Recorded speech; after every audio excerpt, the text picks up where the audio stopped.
जय हिंद प्यारे विद्यार्थी। हम रोहित सर आप लोग के बीच फिर से एक नया क्लास लेकर आए हैं। आज के क्लास में हम क्लास 10th के प्यारे विद्यार्थी के लिए फिजिक्स का एक चैप्टर लेके आए हैं, लेसन 1। अभी स्टार्ट ही किए हैं बहुत जल्द, तो प्रयास है कि इस सेशन में लेसन 1 का कुछ टॉपिक क्लियर कर दिया जाए। लेसन 1 आपको पता है, आप लोग पढ़ चुके होंगे कि प्रकाश का परावर्तन अर्थात कहने का मतलब इंग्लिश में है रिफ्लेक्शन ऑफ लाइट। तो प्यारे विद्यार्थी, रिफ्लेक्शन ऑफ लाइट होता क्या है तो सबको पता है, पढ़ चुके हैं आप लोग कि जब प्रकाश के किरणें किसी अपारदर्शी माध्यम से अपारदर्शी वस्तु से टकराता है तो टकरा करके वापस लौटने की जो घटना है, इसी घटना को हम लोग मोटा मोटी मानते हैं कि प्रकाश का परावर्तन कहते हैं। तो इसको थोड़ा सा हम लोग जानते हैं बढ़िया तरीके से। सबसे पहले जाने कि प्रकाश है क्या। विदाउट प्रकाश हम सब शायद लगता है कि इस संसार का कल्पना नहीं कर सकते हैं। तो वही लाइट जिसके मदद से हम पढ़ा रहे हैं, जिसके मदद से आप पढ़ पाते हैं। तो प्रकाश की परिभाषा यहाँ पर है, जब प्रकाश वह कारक है, कारक का अर्थ होता है कारण प्यारे विद्यार्थी, वह कारण है जिसकी सहायता से हम वस्तु को देखते हैं, यानी जिसके मदद से हम दुनिया के संसार के रंग बिरंगी वस्तुओं को देख पाते हैं, वह है प्रकाश। अगर प्रकाश नहीं होता प्यारे विद्यार्थी तो हम शायद संसार के इस रंग बिरंगी दुनिया को, संसार के रंग बिरंगी जो संसार है, इसको नहीं देख पाए होते।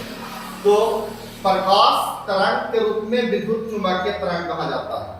प्रकाश तरंग के रूप में विद्युत चुंबकीय तरंग या इसी को कहते हैं वह अनुप्रस्थ तरंग। विद्युत चुंबकीय तरंग एवं अनुप्रस्थ तरंग होता है प्रकाश। प्रकाश की चाल सबसे अधिक निर्वात में होती है प्यारे विद्यार्थी, 10 के पावर 8 मीटर प्रति सेकंड होता है। यह प्रकाश एक प्रकार की ऊर्जा होता है। सबको पता है कि प्रकाश से कहीं भी गर्मी भी लगने लगती है। प्रकाश सदैव हमेशा सरल रेखा में गमन करती है। सदैव का जहां भी सदैव लिखा हो प्यारे विद्यार्थी, समझिएगा आपको हमेशा के लिए बोल रहा है। तो प्रकाश सदैव क्या सीधी रेखा में गमन करती है। प्रकाश की गति को सबसे पहले ओलाउस रोमर ने मापा था। सूर्य के प्रकाश को पृथ्वी तक पहुंचने में लगभग 8 मिनट 16 सेकंड लगता है प्यारे विद्यार्थी।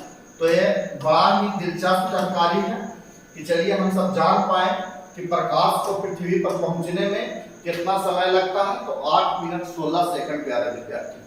प्रकाश की चाल सबसे अधिक गैस में, उसके बाद द्रव्य और सबसे कम ठोस में होता है। प्रकाश की चाल ध्वनि की चाल की विपरीत होती है, क्योंकि ध्वनि सबसे तेज ठोस में चलती है। प्रकाश स्रोत जानते हैं प्यारे विद्यार्थी, जिससे प्रकाश निकलेगा उसी को प्रकाश स्रोत बोलेंगे। तो जिस वस्तु से प्रकाश निकलता है उसे प्रकाश स्रोत कहते हैं।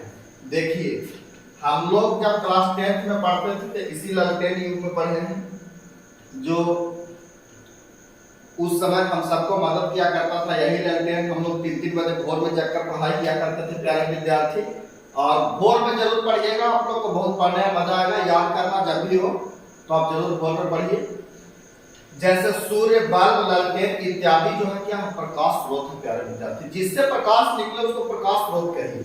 अभी 2 प्रकार से बांटा गया है, प्राकृतिक और मानव निर्मित। जो स्वतः पृथ्वी जब उद्भव हुआ है, बना है, तब से पृथ्वी पर ये चीजें हैं, तो उसको बोलेंगे हम लोग प्राकृतिक। और जिसको मनुष्य ने बनाया है, मानव ने बनाया है, वो मानव निर्मित हो जाएगा। जैसे सूर्य, तारा, ये सब क्या है, कोई मनुष्य थोड़ी बनाया है। कोई हम लोग के पास थोड़ी बटन है, स्विच है, जाके टिपते हैं कि चलिए चालू हो जाइए सूर्य, तो नहीं। मानव निर्मित क्या है, तो बिजली का जलता बल्ब, ट्यूबलाइट, लंटेन, ये सब क्या है मानव निर्मित है, इसको हम लोगों ने बनाया है। सूर्य हम पृथ्वी वासियों के लिए प्रकाश का सबसे बड़ा प्राकृतिक स्रोत माना जाता है।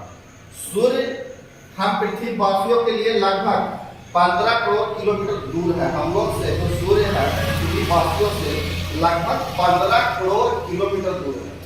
प्रकाश के जितने भी स्रोत है उनमें अन्य प्रकाश की विभिन्न ऊर्जा को प्रकाश में बदला जाता है।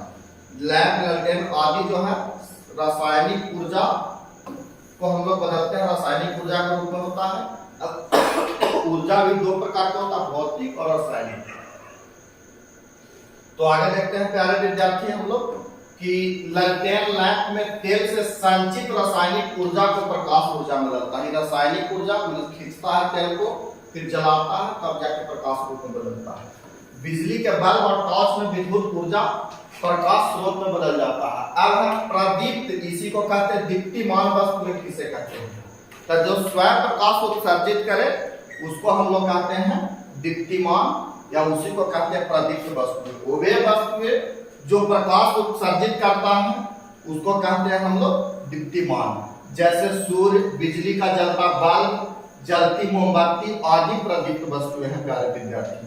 तो आगे में हम देखेंगे कि आगे जो है दीप्त के बाद आता है अदीप्त। तो अदीप्त किसको कहेंगे, तो जहां से प्रकाश निकल रहा था, जो स्वयं प्रकाश उत्पन्न कर रहा था, उसको तो हम लोग कह रहे थे कि प्रदीप्त वस्तु है या दीप्तिमान है। लेकिन अप्रदीप्त किसको कहेंगे, अदीप्तिमान किसको कहेंगे, तो उसको कहेंगे जो स्वयं प्रकाश उत्सर्जित नहीं करेगा। टेबल, कुर्सी, ईंट, पत्थर कहां करता है सब, पुस्तक इत्यादि, दीवारें, किरण किसे कहते हैं, तो कह सकते हैं एक सरल रेखा पर चलने वाले प्रकाश या प्रकाश के चलने का जो मार्ग होता है उसी को किरण कहते हैं। एक सरल रेखा पर चलने वाली प्रकाश के मार्ग को किरण कहते हैं। अब किरण है तो किरण पुंज भी होगा, यानी प्रकाश के किरणों के समूह को किरण पुंज कहेंगे। सबको पता है, आप लोग प्यारे विद्यार्थी जनवरी मत सही पढ़ रहे हैं बात।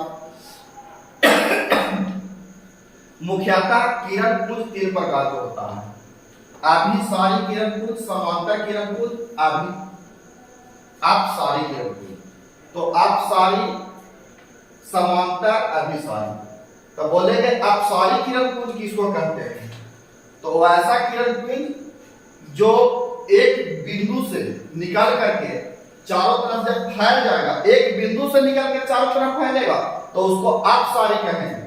और जब विभिन्न बिंदु से आकर के एक बिंदु पर मिलेगा, विभिन्न दिशाओं से आकर के, विभिन्न जगहों से आकर के एक बिंदु पर मिलेगा तो उसको कहेंगे अभिसारी। और समांतर, जिसका प्रकाश का जो किरण है समांतर चलता हो, सीधा सीधा समांतर, एक दूसरे के समांतर, तो समांतर किरण पुंज कहेंगे।